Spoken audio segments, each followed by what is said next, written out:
They told us we could earn redemption through service, but redemption is just another word for dying slowly enough that the Imperium can use every drop of blood you have left.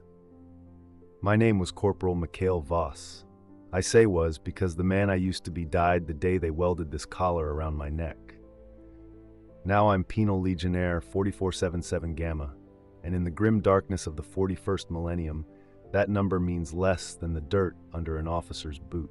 But before I tell you how I'm going to die, because I am going to die, probably before this confession ends, I need to tell you how I got here.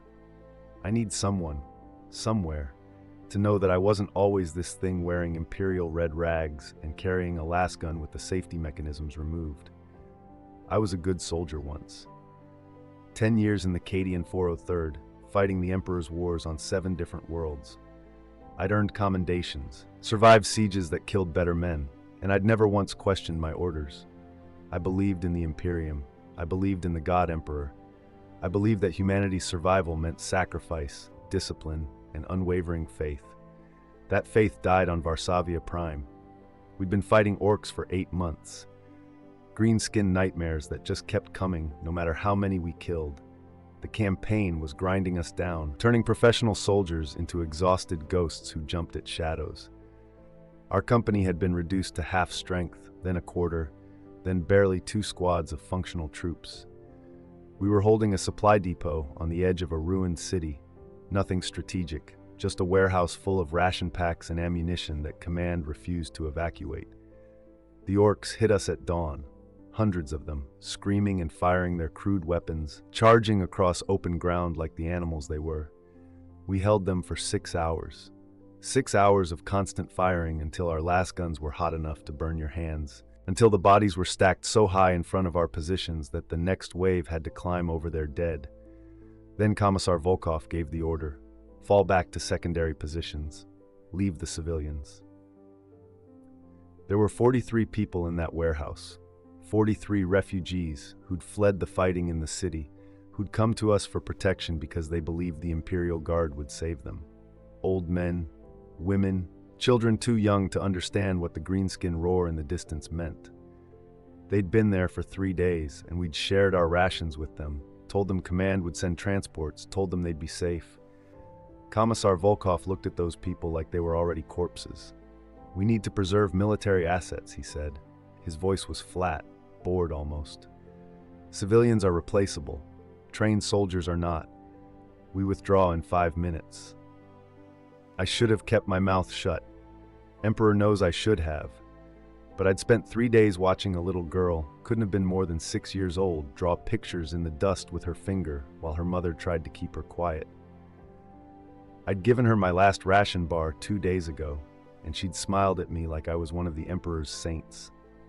"Sir, we can't just leave them." The words came out before I could stop them. "The Orks will. The Orks will kill them quickly, which is more mercy than they deserve for being in a war zone." Volkov interrupted. He turned to face me fully, his hand resting on his bolt pistol. "Do you have a problem with my orders, Corporal?" I did.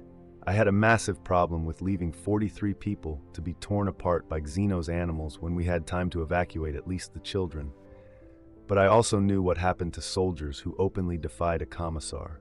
I'd seen Volkov execute a man for cowardice on Hadris III, putting a bolt shell through his head in front of the entire company as a lesson in discipline. So I tried a different approach. "Sir, we could take the children at least. The transports could fit." "This discussion is over, Corporal. You have your orders." He walked away, already moving to organize the withdrawal. The other soldiers wouldn't meet my eyes. They knew as well as I did what we were being ordered to do, and they hated it, but they were too tired or too scared to object. Maybe they were just smarter than me. I stood there for maybe 30 seconds, listening to the Ork roar getting closer, watching that little girl draw in the dust. She was humming something, I don't know what. Maybe a song her mother taught her. Maybe just nonsense sounds children make when they're trying not to be afraid. Then I did something stupid. I grabbed 3 soldiers, men I'd served with for years, men I trusted, and I told them we were going to get the civilians out. We'd use the secondary cargo truck, the one that was damaged, but that I knew still ran. We'd drive them to the evacuation point ourselves, catch up with the company later, and Volkov never had to know we'd disobeyed. It almost worked. We got 30 of them loaded into the truck before Volkov realized what was happening. He came back with a full squad, lasguns raised, and ordered us to unload the civilians immediately. When I refused, when I actually raised my weapon and told him I wouldn't let him murder innocent people, that's when everything ended. They arrested me on charges of mutiny, disobedience, and threatening a superior officer. The 3 soldiers who'd helped me were executed on the spot, bolt shells to the back of the head while they knelt in the dirt.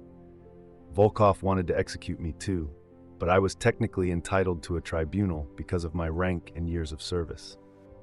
The tribunal lasted 15 minutes. They didn't care that I'd been trying to save civilians. They didn't care that we'd had time to evacuate. They didn't care about the little girl or the pictures she drew in the dust. All they cared about was that I'd pointed a weapon at a commissar, and that was unforgivable. Mutiny against the Imperium's authority, defiance of the command structure that held humanity together against the darkness. Guilty. The judge, some colonel I'd never seen before, looked at me with something that might have been pity.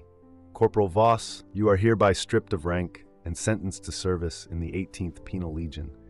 You will serve until such time as you have redeemed yourself in the eyes of the Emperor, or until death, whichever comes first. He made redemption sound like a real thing, like something I could actually achieve. I should have known better. They transported us in bulk haulers, the kind usually reserved for moving ore or industrial equipment. 60 of us crammed into a metal container with no windows, no seats, just a bucket in the corner that overflowed after the first day. The journey to the Penal Legion processing facility took 2 weeks, and by the time they opened the doors, we were half mad from the dark and the smell and the constant rumble of the ship's engines. Processing was methodical and degrading, designed to strip away whatever identity we'd brought with us.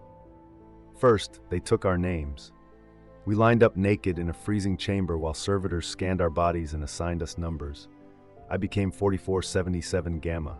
The man next to me, a former sergeant who'd been convicted of black market trading, became 4478 Gamma.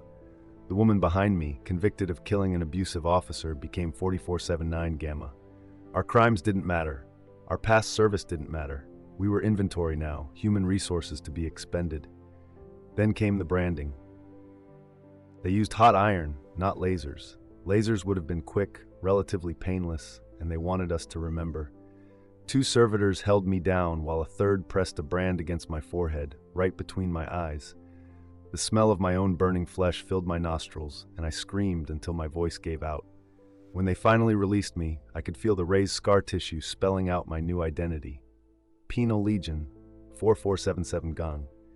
Everyone got the same brand. Forehead, left shoulder, both hands.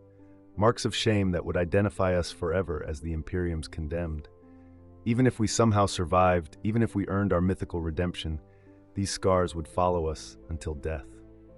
But the brand was nothing compared to the collar.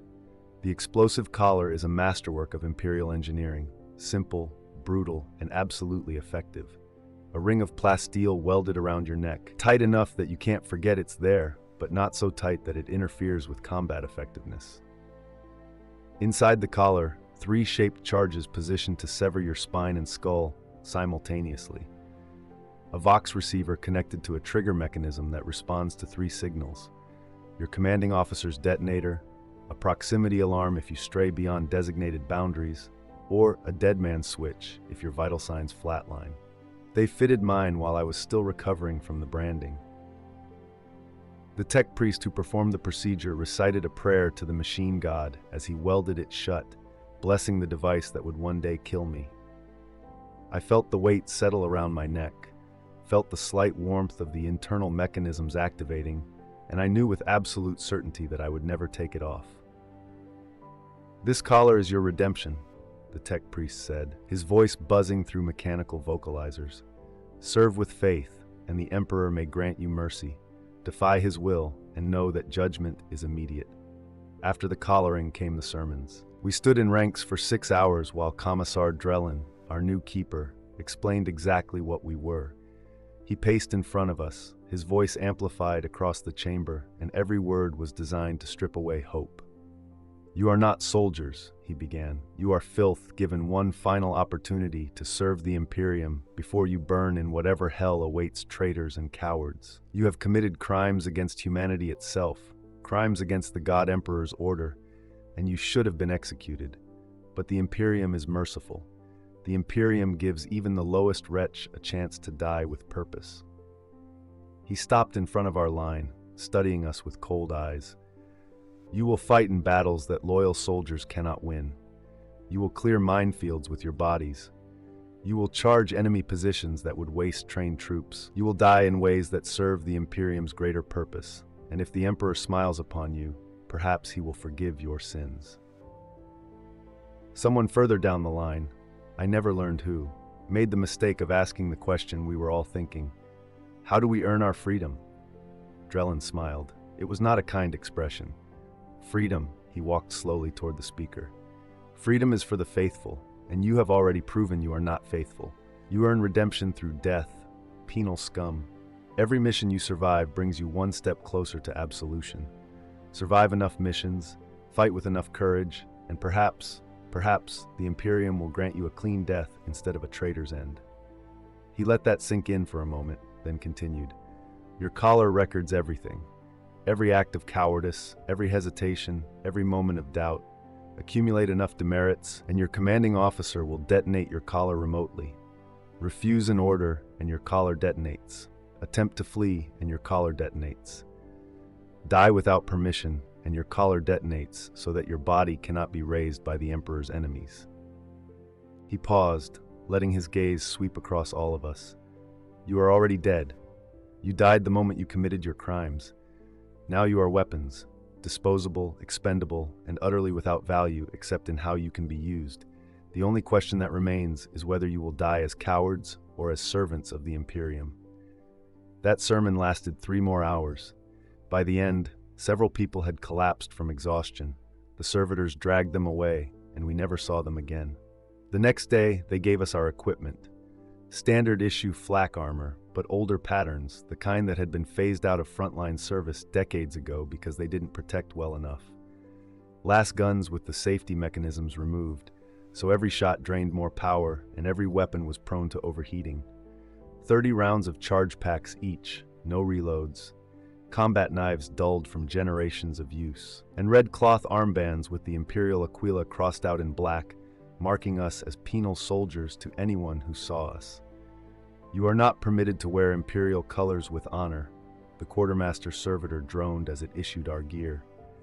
"These marks of shame will identify you to loyal servants of the Imperium. If you die gloriously, perhaps you will earn the right to be buried without them." We boarded the transport ships that night. 60 penal legionnaires crammed into a dropship designed for 40, packed so tight we couldn't sit down, breathing recycled air that tasted of oil and fear.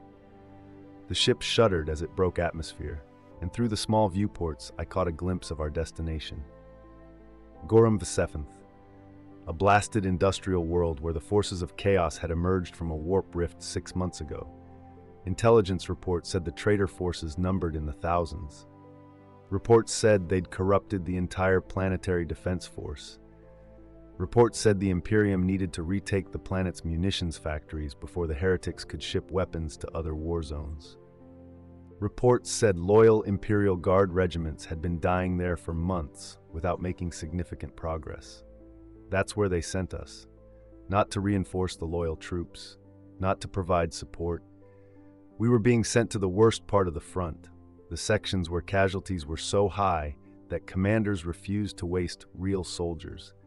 We were going to be thrown against fortified positions until either we broke through or there were none of us left. As the ship descended, I looked around at the other penal legionnaires. Their faces, branded like mine, collared like mine, showed the same expression. Resignation mixed with a desperate hope that maybe, somehow, they'd be the exception. Maybe they'd survive long enough to earn redemption. Maybe the Imperium wasn't really going to use them as expendable ammunition. I'd already given up that hope. I knew what we were. We were dead men walking, and the only question was how many missions we'd survive before the inevitable end. The ship touched down with a violent crash that threw half of us to the floor. The rear ramp dropped open, and Commissar Drellin's voice crackled through the Vox speakers in our collars. "Welcome to Gorum 7, Penal Scum. You have 30 seconds to disembark before I start detonating collars. Move." We stumbled out into hell. The first thing that hit me was the smell. Burning promethium mixed with decomposing corpses and the acrid stench of chemical weapons. The sky was the color of a bruise, purple-black clouds lit from below by the constant fires burning across the ruined city. In the distance, I could hear the thunder of artillery and the distinctive crack of last gun fire. Reports said loyal Imperial Guard regiments had been dying there for months without making significant progress. That's where they sent us. Not to reinforce the loyal troops, not to provide support. We were being sent to the worst part of the front, the sections where casualties were so high that commanders refused to waste real soldiers. We were going to be thrown against fortified positions until either we broke through or there were none of us left. As the ship descended, I looked around at the other penal legionnaires. Their faces, branded like mine, collared like mine, showed the same expression. Resignation mixed with a desperate hope that maybe, somehow, they'd be the exception. Maybe they'd survive long enough to earn redemption. Maybe the Imperium wasn't really going to use them as expendable ammunition. I'd already given up that hope. I knew what we were. We were dead men walking, and the only question was how many missions we'd survive before the inevitable end. The ship touched down with a violent crash that threw half of us to the floor. The rear ramp dropped open, and Commissar Drellin's voice crackled through the Vox speakers in our collars. "Welcome to Gorum 7, Penal Scum. You have 30 seconds to disembark before I start detonating collars. Move." We stumbled out into hell. The first thing that hit me was the smell. Burning promethium mixed with decomposing corpses and the acrid stench of chemical weapons. The sky was the color of a bruise, purple-black clouds lit from below by the constant fires burning across the ruined city. In the distance, I could hear the thunder of artillery and the distinctive crack of last gun fire. "Form up! Form up, you worthless scum!" Drellin stood on an ammunition crate, bolt pistol in one hand and a trigger device in the other, the detonator for our collars. "You will advance to grid reference Gamma 47 and clear the heretic positions. You will not stop. You will not retreat. You will advance until the enemy is dead or you are. Those are your orders." No tactical briefing. No information about enemy strength or positions. No support elements or extraction plan. Just advance and die. We formed up in ragged lines, 60 terrified people with weapons and bombs locked around their necks. I found myself next to a thin man with haunted eyes, his brand marking him as 4523 Gamma. He was shaking so badly he could barely hold his lasgun. "First mission?" I asked quietly. He nodded, unable to speak. "Stay close to me," I told him. "When they tell us to charge, keep your head down and move fast. Don't stop for wounded. Don't stop for anything. Just keep moving." "Will that help us survive?" I wanted to lie to him. I wanted to tell him that we'd be fine, that the Emperor would protect us, that this would all be over soon. But I was tired of lies.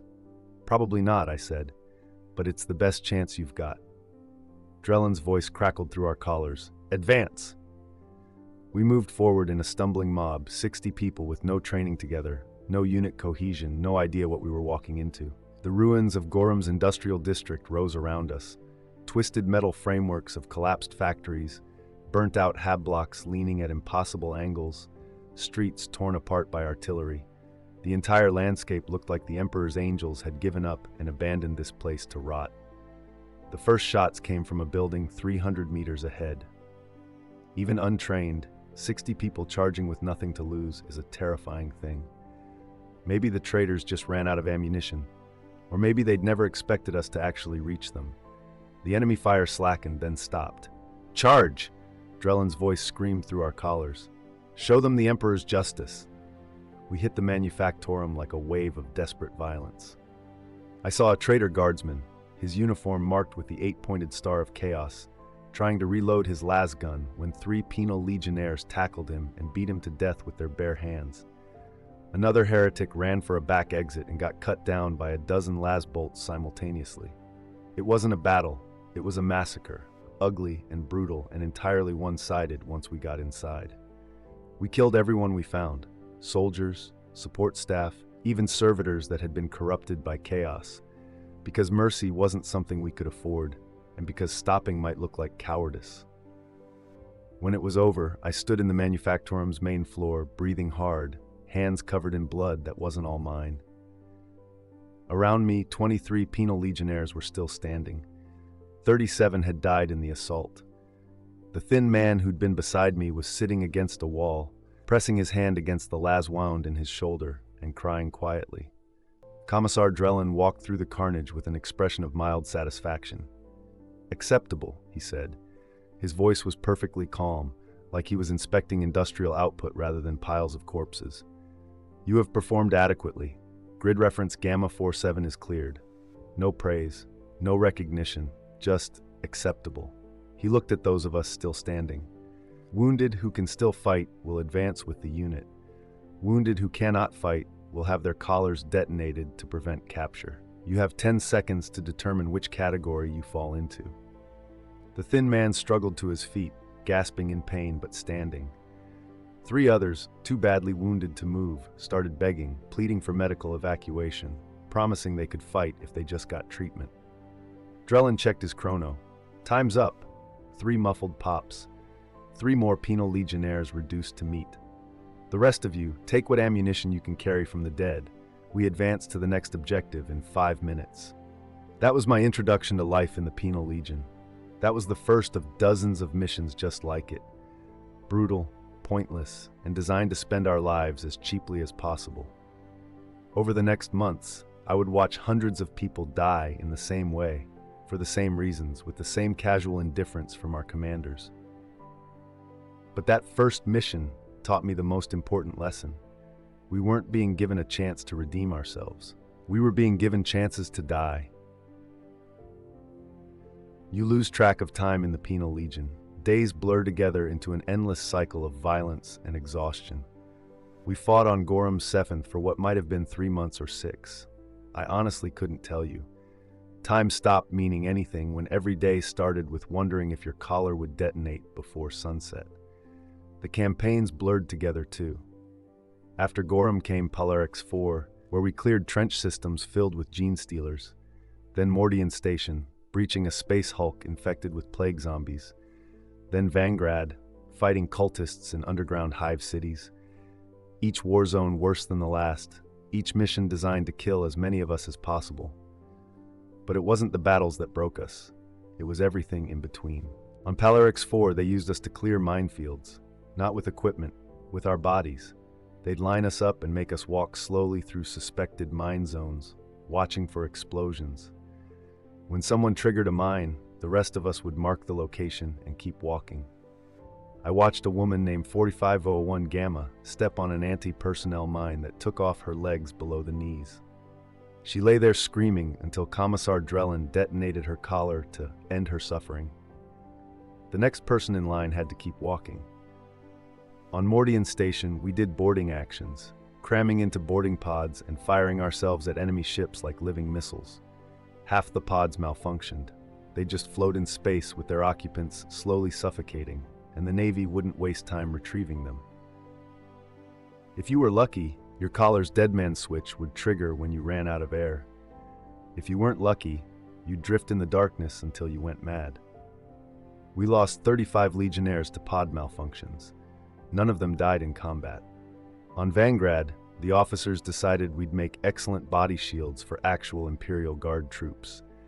They'd form us into lines and have us advance ahead of the real soldiers, drawing enemy fire so the Guard could flank. I spent 2 weeks being used as human cover, watching las bolts and bullets kill people standing next to me, while officers casually discussed tactics from behind our wall of flesh. One of those real soldiers, a sergeant in the Cadian 217th, looked at me during a lull in fighting. He saw my brand, saw my collar, and his expression changed from professionalism to disgust. "You're Penal Legion scum," he said. "Not a question, just a statement of fact." "I used to be Cadian 403rd, I told him. 10 years of service before. "Before you fucked up badly enough to end up here," he interrupted. "Whatever you did, you deserved this. the Imperium doesn't make mistakes with justice. I wanted to tell him about Varsavia Prime, about the civilians and the little girl, and the choice that had seemed so clear. But I realized he wouldn't care, wouldn't understand, wouldn't believe me if I tried. In his eyes, I was subhuman, something that wore the shape of a soldier but wasn't really one anymore. In the Imperium's eyes, I'd stopped being human the moment they welded on my collar. Despite everything, you find ways to hold on to humanity. You have to, or you'd go insane in the first week. I met Rena on Polarix 4 after a particularly brutal assault on a cultist stronghold. She was 4498 Gamma, convicted of ideological deviance, which meant she'd been caught with prohibited literature, books that questioned the Imperial Creed, that suggested maybe the Imperium wasn't humanity's only hope. Dangerous thoughts in a galaxy where faith held civilization together. She was 35, lean and scarred, with eyes that had seen too much. Her brand was infected, angry red tissue around the raised letters on her forehead, and she scratched at it constantly despite knowing it would never heal properly. We were in a transit bunker between missions, 60 legionnaires crammed into a space meant for 20, when she sat down next to me and offered half a ration bar. "You look like shit," she said. "We all look like shit." "Yeah, but you look like shit with a story. Former Cadian, right? I can tell from how you hold your lasgun." I took the ration bar, real food was too precious to refuse, and nodded. 10 years, you? Taught at a Scala on Cronus 6. Made the mistake of thinking my students deserved to learn how to think instead of just memorize catechisms. She smiled bitterly. Turns out questioning whether the ecclesiarchy is always right counts as heresy. Is that what the books were about? Some of them. Others were just history. Real history, not the propaganda version. Accounts of the Great Crusade written by remembrancers instead of administratum scribes. Records of imperial policies that failed. Proof that the Imperium makes mistakes, that it's not the perfect system we're told it is. She looked at me with an expression I couldn't quite read. You want to know the funny thing? I still believe in the Imperium. I still believe humanity needs it to survive against all the horrors out there. But I also believe we could do better, that blind faith isn't the same as true faith. That got me branded a heretic and sentenced to die slowly in this red hell. Over the following weeks, Rena became something like a friend. In the Penal Legion, friendship is a dangerous thing because everyone dies eventually, but the alternative is facing the horror alone. We'd share rations, watch each other's backs during missions, and sometimes, in the brief moments between battles, we'd talk about lives we used to have.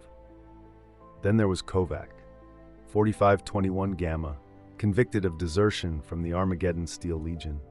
He was built like a tank, all muscle and scar tissue, with a laugh that sounded wrong in the perpetual gloom of our existence.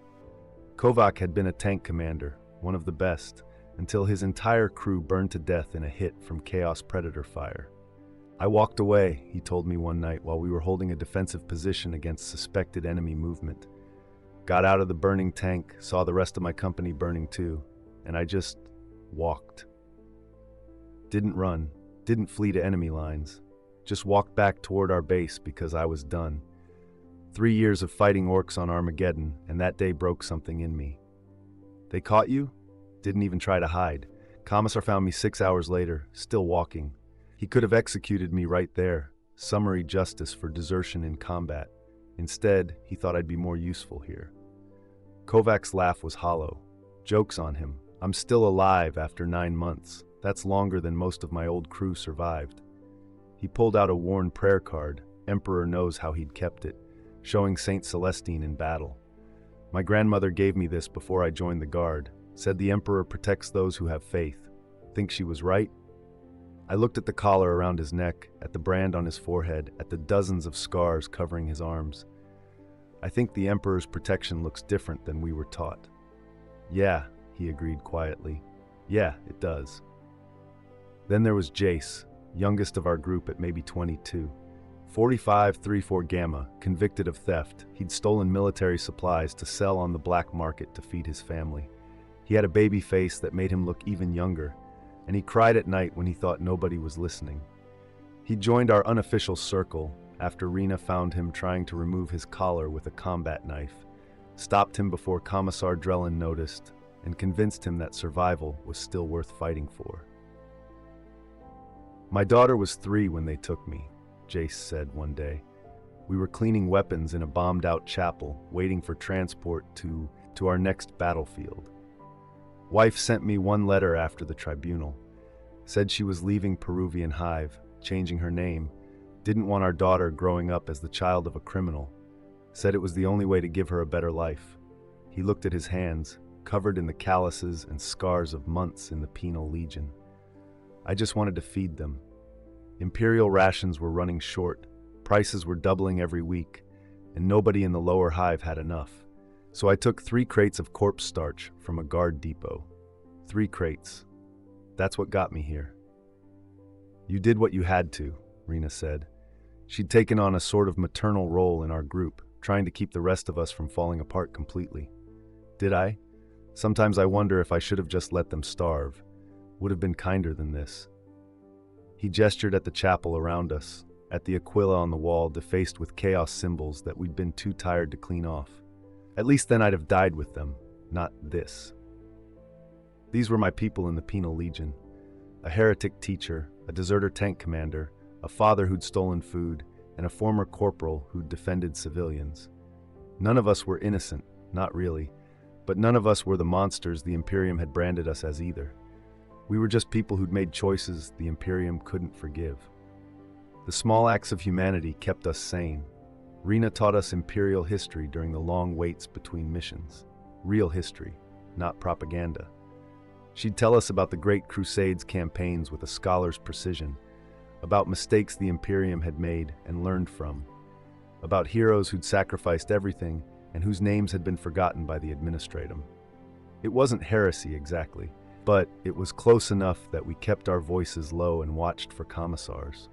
Kovac would share whatever extra rations he could scrounge. The man had a talent for finding food in places that should have been picked clean: collapsed supply depots, abandoned guard posts, even once a cache of Mechanicus nutrient paste that he swore probably wouldn't kill us. We'd gather in whatever shelter we could find, share the food evenly, and for a few minutes pretend we were just soldiers instead of condemned criminals. Jace drew. He'd use burnt wood or scraps of cloth to sketch pictures on whatever surface he could find: walls, floors, backs of equipment crates. Most were pictures of his daughter, drawn from memory, showing a little girl who would be older now, who probably didn't even remember him. The drawings were heartbreaking in their detail. The exact curl of her hair, the gap in her baby teeth, the way she'd held her favorite toy. Once he drew a portrait of our group. All 4 of us sitting together, weapons laid aside, without the brands on our foreheads or the collars on our necks. Just 4 people who could have been friends in another life. He gave it to Rena, who folded it carefully and kept it inside her armor. "For when we get out," she said, even though we all knew that was a lie. "We'd tell jokes sometimes, gallows humor that probably wasn't funny but made us laugh anyway." Kovacs had an entire repertoire of terrible puns about Imperial bureaucracy.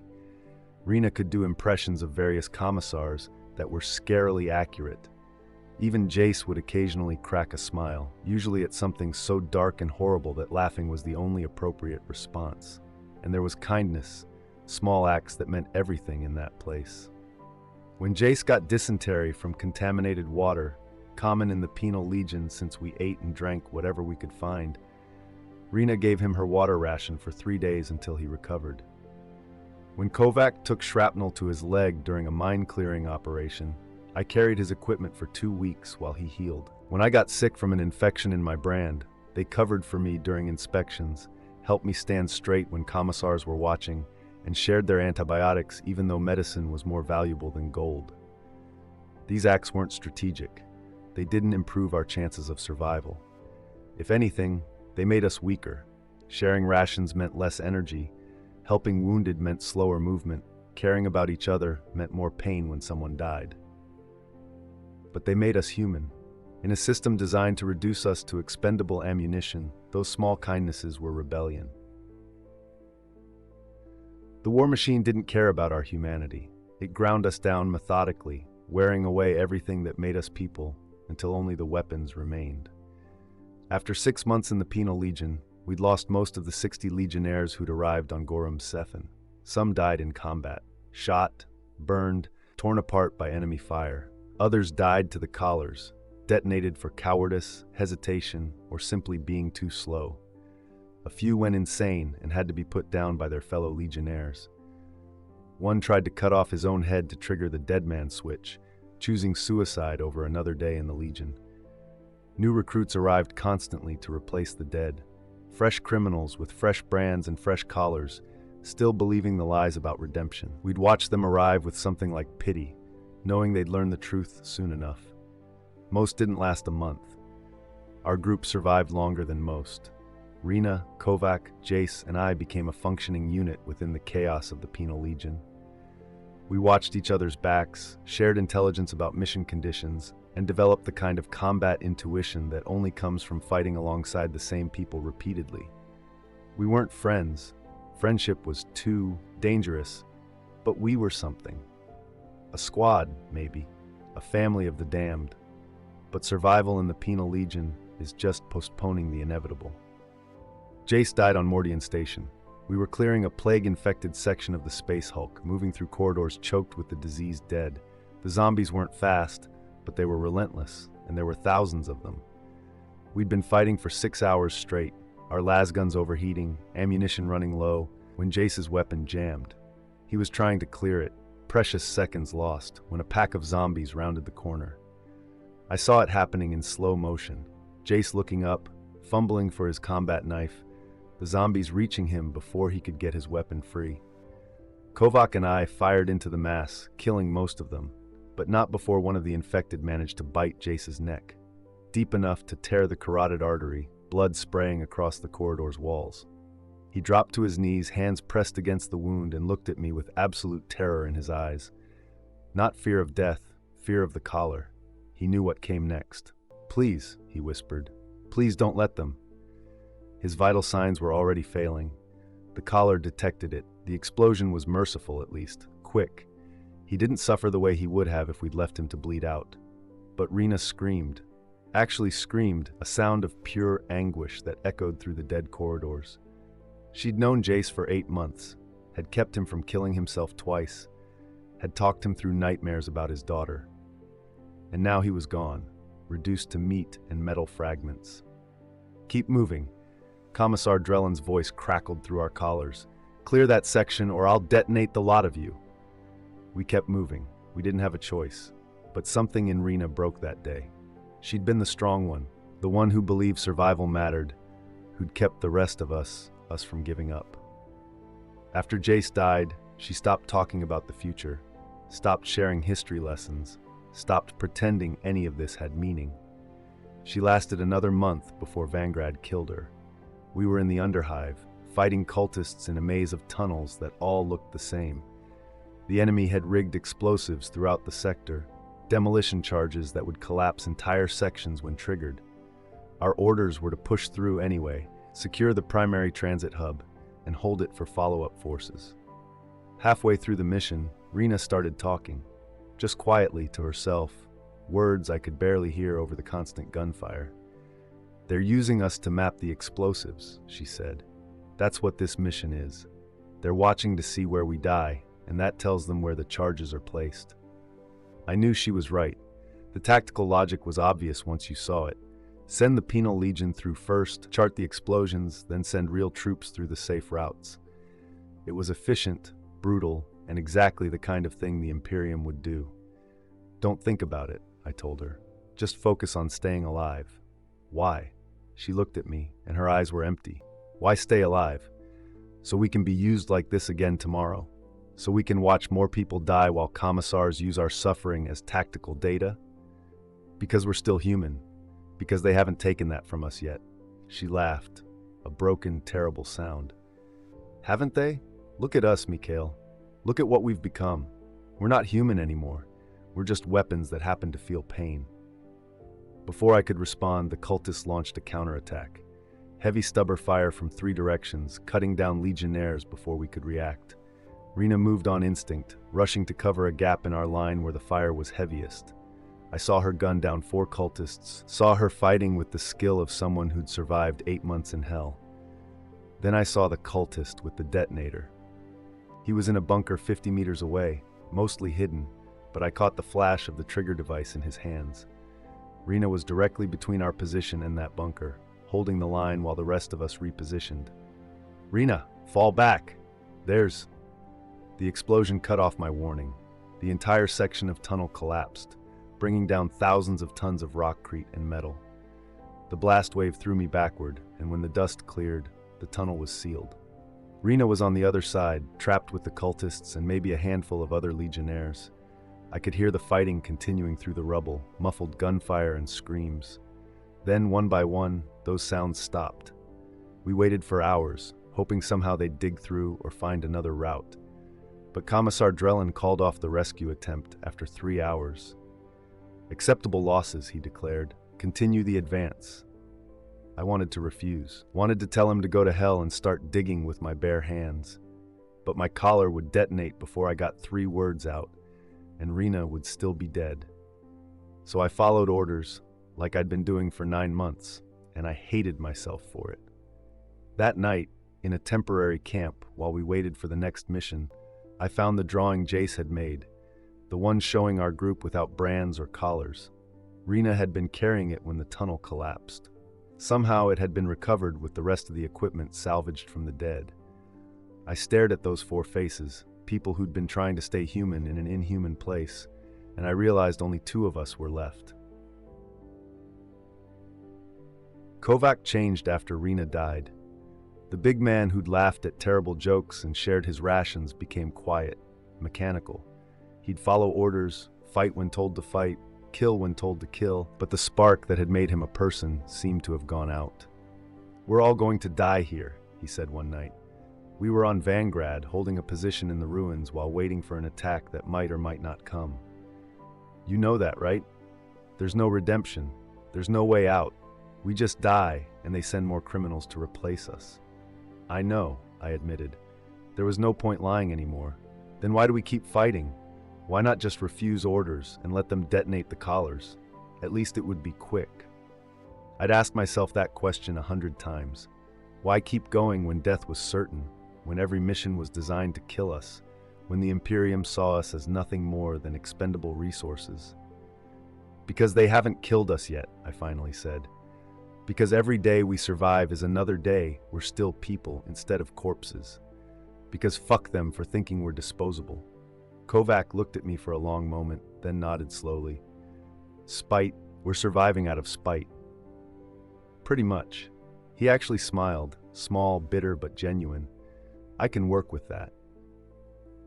We survived another 3 months together. 3 months of missions that should have killed us, that killed dozens of other legionnaires, but somehow we kept going. We developed patterns, learned to read the flow of combat, figured out which commissars would detonate collars at the first sign of hesitation and which ones were slightly more reasonable. We were good at staying alive in a system designed to kill us, but that just meant we saw more, suffered more, lost more. The Penal Legion cycled through hundreds of recruits during those months. I stopped learning names after a while. What was the point when they'd be dead in a week? I stopped trying to help them, stopped offering advice, stopped caring. They were ghosts already, just too fresh to know it yet. "You ever think about what you'd do if you actually got out?" Kovac asked once. We were on a transport ship between war zones, crammed in with 40 other legionnaires who wouldn't meet our eyes. Veterans in the Penal Legion were rare enough to be unsettling. "I used to," I admitted. "Thought maybe I'd go back to Cadia, try to explain what happened on Varsavia Prime, clear my name somehow, but that was stupid. Even if they removed the collar, even if they pardoned me, I'd still have this." I touched the brand on my forehead. "Nobody forgets what this means." "Yeah." Kovac was quiet for a moment. "I thought about going back to Armageddon, finding my old company, apologizing for walking away.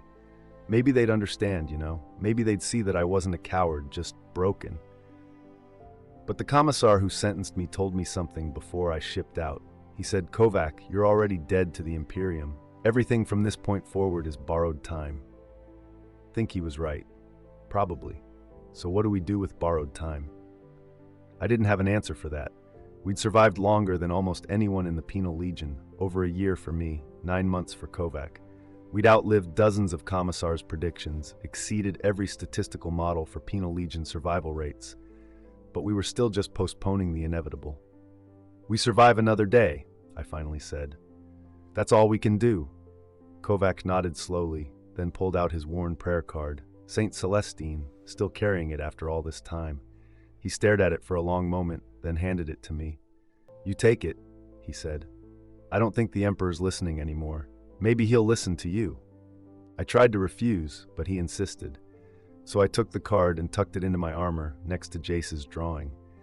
Relics from dead men and dying faiths. 2 weeks later, on a mission to clear a traitor stronghold on Gorham II, we'd circled back to where this all started. Kovac finally ran out of borrowed time. We were breaching a fortified bunker, moving through fire so heavy it seemed impossible anyone could survive. Kovac was on point, his massive frame absorbing hits that would have killed smaller men. He'd taken 3 las bolts to his chest armor and just kept moving, kept firing, kept pushing forward because stopping meant death. Then a heavy bolter opened up from a concealed position. The rounds hit Kovac's center mass, explosive shells designed to tear through armor and flesh. He went down hard, his lasgun flying from his hands. I saw him try to get up, saw him actually make it to his knees despite wounds that should have been instantly fatal, and then I saw his eyes. He knew he was done. The wounds were too severe, too much damage. His collar would trigger any second. "Tell them I didn't run," he said. His voice was surprisingly clear, no pain in it. "Tell them I died fighting." "There's nobody to tell," I said, and it was true. Nobody cared how Penal Legionnaires died. Nobody would remember him beyond a number in a casualty report. "Tell them anyway." His collar detonated before I could respond. The big man who'd shared his rations and kept his grandmother's prayer card, who'd laughed at terrible jokes and survived impossible odds, was gone. Just another acceptable loss in the Imperium's calculations. I killed the heavy bolter crew with a frag grenade, cleared the rest of the bunker in a rage that felt like ice, and when it was over, I stood in the silence surrounded by corpses and realized I was alone. Everything I'd done, surviving, fighting, trying to stay human, it had all been for nothing. I'd been so focused on not dying that I'd never questioned whether dying was actually the better option. That night, I took out Jace's drawing and St. Celestine's prayer card, looked at them one last time, and burned them both. The past was dead, my friends were dead, and I was just a weapon waiting to be expended. But even weapons can make choices. The final mission came 3 weeks later, on a world called Scarus Prime. They assembled every surviving Penal Legionnaire in the sector, maybe 200 of us from various campaigns, wearing the scars and brands of our service. Commissar Drellin stood before us with another officer I didn't recognize, a colonel from some guard regiment, and they both had the look of men about to send people to die. "You have been given a great honor," Drellin began, his voice amplified across the assembly. "The traitor forces have taken the Scarus Prime orbital defense platform. This platform controls access to the entire subsector. Without it, our fleet cannot operate effectively." He gestured to a hololithic display showing the platform, a massive structure bristling with weapons, shielded by void shields, and garrisoned by what intelligence estimated as 2,000 traitor guard and heretic auxiliaries. Regular guard forces have attempted 3 assaults. All have failed with catastrophic casualties. The platform's defenses are too strong, the garrison too well prepared. Drellin's smile was predatory, which is why you will be sent instead. The colonel stepped forward. "You will board the platform via assault pods and secure the primary reactor level. Once secured, guard forces will follow with the main assault. If you succeed, you will have struck a blow against the enemies of mankind that may well turn the tide of this campaign." He paused, letting that sink in, then delivered the line I'd been expecting. "This is your chance at redemption. Fight with courage, serve with faith, and the Emperor may finally absolve you of your sins." I almost laughed. After everything Drellin had told me, after understanding that redemption was a lie, they were still using that line. Still pretending we had something to fight for beyond postponing our inevitable deaths. But I looked around at the other legionnaires, the ones who were newer, who still had hope, and I saw their expressions change. They believed it. They actually believed that this mission, this suicidal assault on a fortified platform, was their ticket to freedom. The briefing continued for another hour, laying out the tactical situation in detail. The platform had void shields that would drop during scheduled maintenance cycles, tiny windows where assault pods could get through.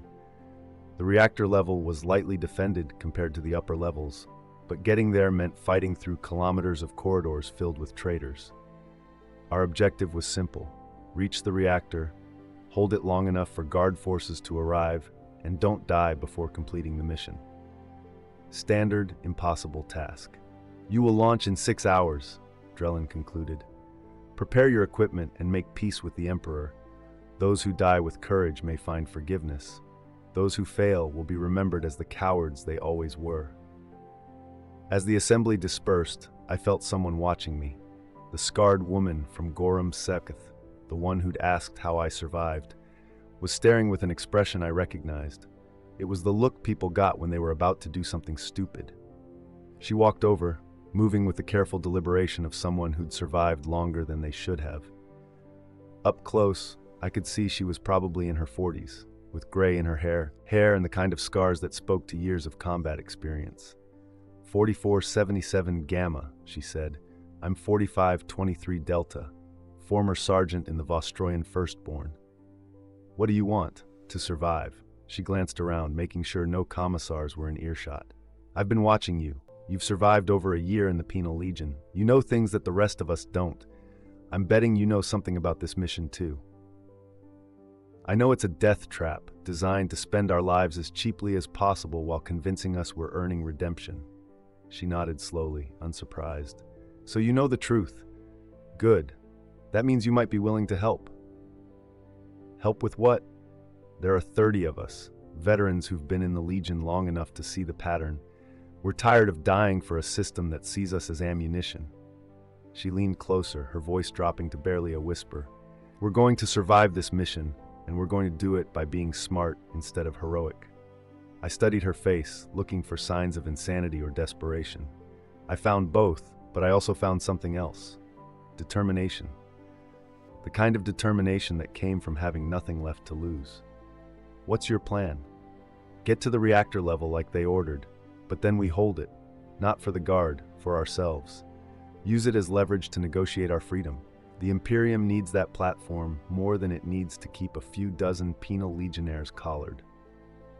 It was the dumbest plan I'd ever heard. Negotiate with the Imperium? They'd just detonate our collars and send another wave of legionnaires. The only thing we had to offer was our deaths, and they were happy to collect on that whenever they wanted. But I'd already decided I wasn't going to die following their script anymore. Your plan won't work, I told her. The Imperium doesn't negotiate with criminals. They'll kill us all before they let us hold anything for ransom. Maybe, probably, she smiled grimly, but I'd rather die trying to live than die following orders. You in? I should have said no, should have walked away, done my duty, and died when the collar eventually detonated. That would have been the smart choice, the safe choice. Instead, I found myself nodding. I'm in. The assault pods were everything I'd feared they'd be. Cramped metal coffins designed to punch through void shields and crash into the target. 20 legionnaires per pod, strapped in so tight you couldn't move, breathing recycled air that smelled of fear and oil. No windows, no control, just darkness and the knowledge that you were being shot at a fortified position at several thousand kilometers per hour. 4523 Delta, she'd told me her name was Katya, not that it mattered, was in the pod next to me. We'd spent the last 6 hours quietly recruiting people to her insane plan. Most had refused, either because they still believed in redemption or because they were too terrified to consider alternatives. But we'd found 28 who were desperate or smart enough to take the chance. 28 out of 200. The rest would charge the traitor positions, die screaming, and never know they'd been used. The launch alarm sounded, a klaxon that vibrated through the pod's walls. I felt the acceleration slam me back into my restraints, felt my vision go gray as the G-forces built, felt every rivet and weld in the pod stress under the strain. Then we hit the void shields. The impact was like being inside a bell while someone hit it with a hammer. The pod shook violently, metal screaming, and I heard someone vomiting in the darkness. We'd been told the void shields would be down, but down in Imperial terms meant weakened enough that you might survive, not actually safe. 30 seconds of hell as the pod descended, spinning and shaking. I could hear weapons fire hitting the hull, the traitors shooting at us as we fell. Last bolts and solid rounds that would punch through the pod walls if we were unlucky. Someone near the front screamed. I heard the distinctive sound of a collar detonating. Someone's restraints had failed. They'd been thrown around the pod interior, and the trauma had triggered the dead man switch. Then we hit the platform. The crash was catastrophic. Metal tearing, supports collapsing, my body jerking so hard against the restraints I felt ribs crack. The pod actually bounced, slamming down a second time, and then finally, mercifully, stopped moving. Darkness, ringing in my ears, the smell of blood and burning metal. Move, move! Katia's voice distorted through damaged Vox speakers. Get out before they seal us in! I fumbled with my restraints, fingers numb, and managed to release them. Around me, legionnaires were doing the same, some moving quick, others injured and slow. The pod's rear ramp had been damaged in the crash. It was half open, jammed against twisted metal. We squeezed through one at a time, weapons ready, into a scene of absolute chaos. We'd crashed into what looked like a loading bay on the platform's lower levels. Emergency. Lights cast everything in red, alarms were screaming, and I could see at least 3 other assault pods that had made it down. Traitor forces were already responding. I could hear their commands echoing through the corridors, could see them forming up to counterattack. Reactor level is down 3 levels and half a kilometer east, Katya shouted, rallying our group. We'd lost 4 legionnaires in the crash, but 24 of us had made it. We push through, secure the objective, and then we hold. Stay tight and watch your sectors.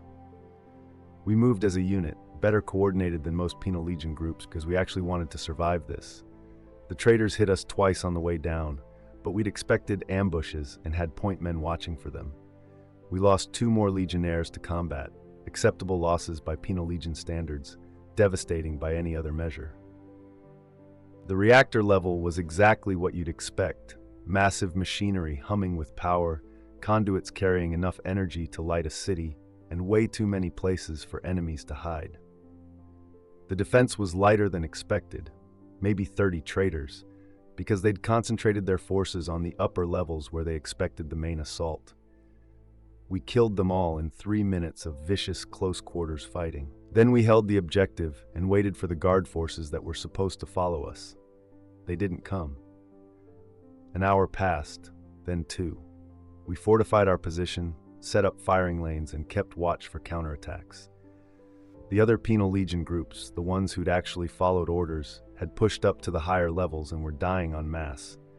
We could hear it through the Vox chatter, desperate calls for support, screams of wounded, commissars ordering charges into kill zones. They were doing exactly what they'd been told to do, and it was getting them slaughtered. "Where are the guard forces?" one of our group asked. Young kid, maybe his 2nd month in the Legion. They said they'd follow once we secured the objective. They lied, I said. Understanding was crystallizing in my mind, cold and terrible. We're not here to secure this platform for an assault. We're here to die taking it. Katya understood too. The guard forces aren't coming. We're the assault. 200 Penal Legion troops thrown at a fortified position, and command is hoping enough of us survive long enough to damage the traitor defenses. Then they'll send in real soldiers to finish the job.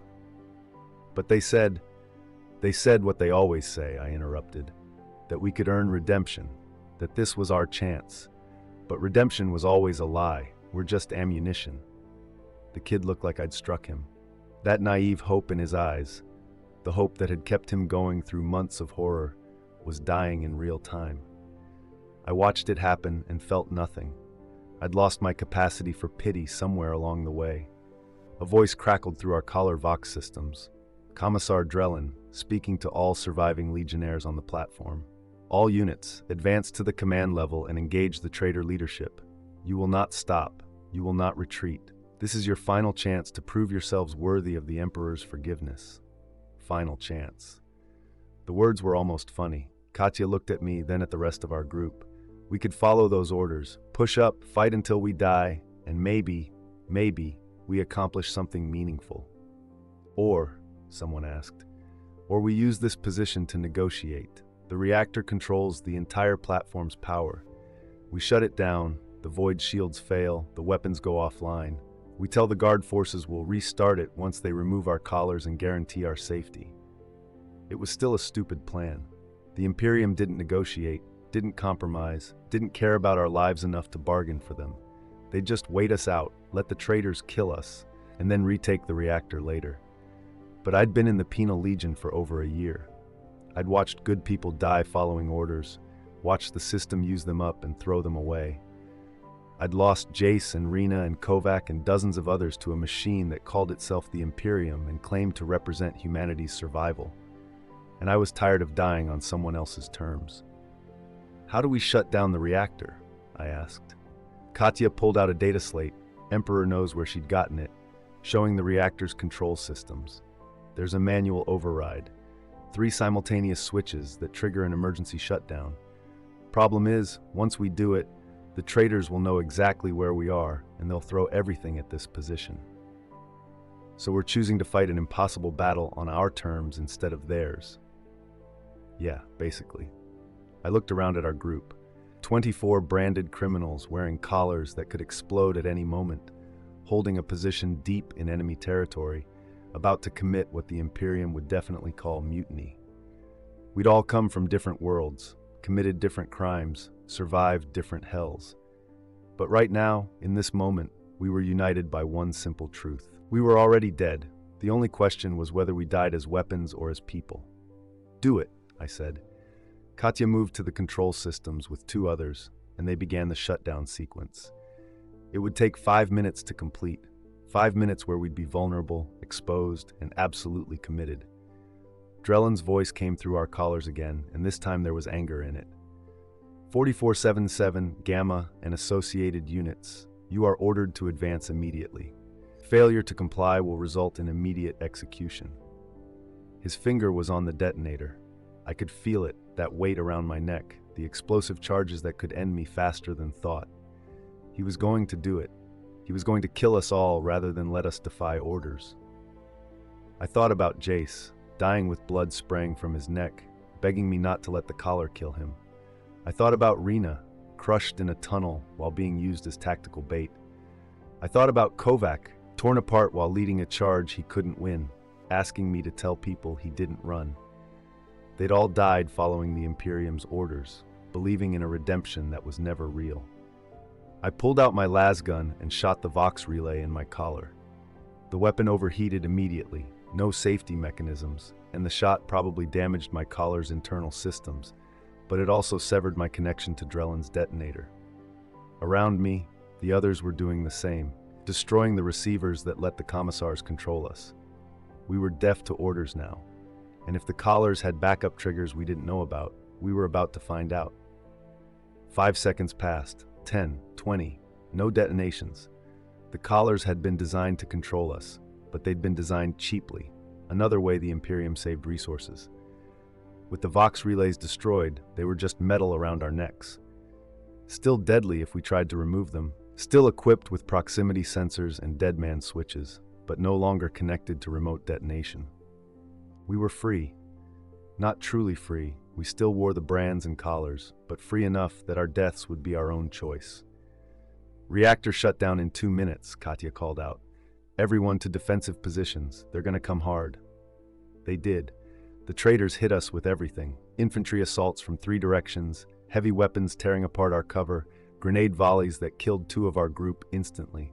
We fought back with the desperate precision of people who'd survived too long to die easily, making every shot count, every position defended to the last moment before falling back to the next. The reactor shutdown completed just as they breached our outer perimeter. All the lights went out, plunging the entire level into darkness lit only by weapons fire. Emergency power kicked in after a few seconds, but by then the damage was done. The platform's shields were down, the weapons were offline, and our small act of defiance had accomplished what the entire Penal Legion assault hadn't. We'd actually hurt them. Imperial forces are beginning their assault, someone monitoring a working Vox unit called out. Fleet bombardment incoming on the upper levels. We'd done it. Against every odd, against every expectation, we'd completed the mission. The Guard could retake the platform now, and they'd do it with minimal casualties because we'd shut down the defenses. But we weren't going to live to see it. The traitors were still coming, and we were down to 15 legionnaires with rapidly depleting ammunition. We'd accomplished something, but the Imperium didn't care about that. We were still just criminals, still branded and collared, still meant to die here. Through the chaos of fighting, I saw the reactor's control systems. The emergency shutdown could be reversed, but it required someone at the controls, someone to operate the manual restart sequence while under fire, someone who wouldn't survive the process. And suddenly I knew what my final choice would be. I'd spent over a year in the Penal Legion being used as a weapon, watching people die following orders that treated them as expendable. I'd survived longer than I should have, lost everyone I cared about, and learned that redemption was a lie meant to keep us compliant until we died. But there were civilians on this platform. Thousands of them, workers and their families who'd been captured when the traitors took over. The intelligence briefings had mentioned them in passing, another statistic in the Imperium's calculations. If the Guard's bombardment hit the platform while those civilians were still in the residential sections, they'd die. Thousands of people killed as acceptable collateral damage, just like on Varsavia Prime, where this all started. I'd lost my chance to save those refugees, lost 3 good soldiers in my entire life trying. But I could save these people. I could restart the reactor early, bring the shields back online before the bombardment intensified, give the civilians time to evacuate. It would mean staying at the controls, staying exposed while the traitors closed in. It would mean my death, certain and immediate, but it would be my choice. Katya, I shouted over the weapons fire. The restart sequence. If I bring the shields back online early, it'll buy the civilians time to evacuate before the fleet bombardment hits the residential sections. She understood immediately. You'd have to stay at the controls. You'd never make it out, I know. For a moment, she just stared at me. Then she nodded, a gesture of respect from one dead person to another. Make it count. I moved to the control systems while the others provided covering fire. The traitors had realized what I was doing. They were concentrating their attack, trying to stop me before I could complete the restart. Last bolts hit the console beside me, one glancing off my shoulder and burning through armor. The restart sequence required 3 simultaneous inputs over 90 seconds. I hit the first switch and felt the reactor begin to wake up, humming with building power. Second switch. 45 seconds left. A traitor broke through our defensive line, raising his weapon to shoot me. Katya gunned him down, then fell herself as return fire caught her in the chest. She didn't scream, just collapsed like a puppet with cut strings, adding one more body to the floor of corpses. Third switch, 20 seconds. I could hear them coming. Could hear Drellin's voice through someone's intact Vox collar, screaming orders to kill the mutineers, to retake the reactor at any cost. He still thought this was about defiance, about criminals refusing to die when ordered. He never understood that this was about choice. 10 seconds. The reactor reached full power, and I felt the shields snap back online through the vibration in the deck plating. The fleet bombardment that had been intensifying suddenly stopped as their sensors registered active void shields. The civilians would have time, maybe an hour, maybe more, to reach the evacuation points before the Guard realized what had happened and adjusted their assault plan. I'd saved them, not all of them, maybe not even most of them, but some. Enough. A last bolt hit me in the side, burning through armor and flesh. I fell against the console, feeling my legs give out. Another shot hit my shoulder, and I realized I couldn't feel my right arm anymore. The collar sensed my failing vital signs. I could feel it activating, the Deadman switch priming its charges. In my last moment, I thought about the little girl on Varsavia Prime, the one who'd drawn pictures in the dust. I'd tried to save her and failed. Been branded a mutineer, sentenced to the Penal Legion, and spent a year being used as expendable ammunition. But maybe, some child on this platform would live because of what I'd done today. Some family would evacuate, reach safety, and never know that a branded criminal had bought them time. The Imperium would never acknowledge it, would probably never even realize what I'd done or why. In their records, I'd just be another number, Penal Legionnaire 4477 Gamma, killed in action, no special commendations. My crime would remain my only legacy, my brand, the only thing anyone remembered. But I knew the truth. I'd been a good soldier once. Then I'd made a choice to save civilians instead of following orders. They'd called it mutiny, branded me a traitor, and sent me to die slowly in the Penal Legion. And in the end, I'd made that same choice again. The collar detonated. They tell us we can earn redemption through service, but redemption is just another word for dying slowly enough that the Imperium can use every drop of blood you have left. We are the condemned, the branded, the collared, criminals given one final chance to die with purpose. We clear minefields with our bodies, charge enemy positions that would waste trained soldiers, and absorb bullets meant for people the Imperium considers worth saving. We are weapons that feel pain, resources to be expended, numbers and casualty reports that nobody reads. The Penal Legion grinds through thousands of us every year, recruiting from the Imperium's endless supply of criminals and traitors and people who made the wrong choice at the wrong time. They promise redemption, offer the hope of freedom, and dangle salvation like a prize we might actually win. But redemption is a lie. The collar is never meant to come off. We die in battles that don't matter, for objectives that don't deserve our sacrifice, following orders from people who see us as less than human. And when we're finally gone, when the last brand has been burned away, when the last collar has detonated, the Imperium simply finds more criminals to replace us. Our names are forgotten, our sacrifices unrecorded, our lives meaningless to the vast machinery of humanity's survival. But in those final moments when we choose how we die instead of letting them choose for us, when we save civilians instead of following orders, when we make that last act matter even if nobody remembers, we prove that we're still human, that the Imperium hasn't taken that from us, that we're more than weapons. And maybe, in a galaxy where human life is the cheapest currency, that small defiance is the only redemption we ever really had.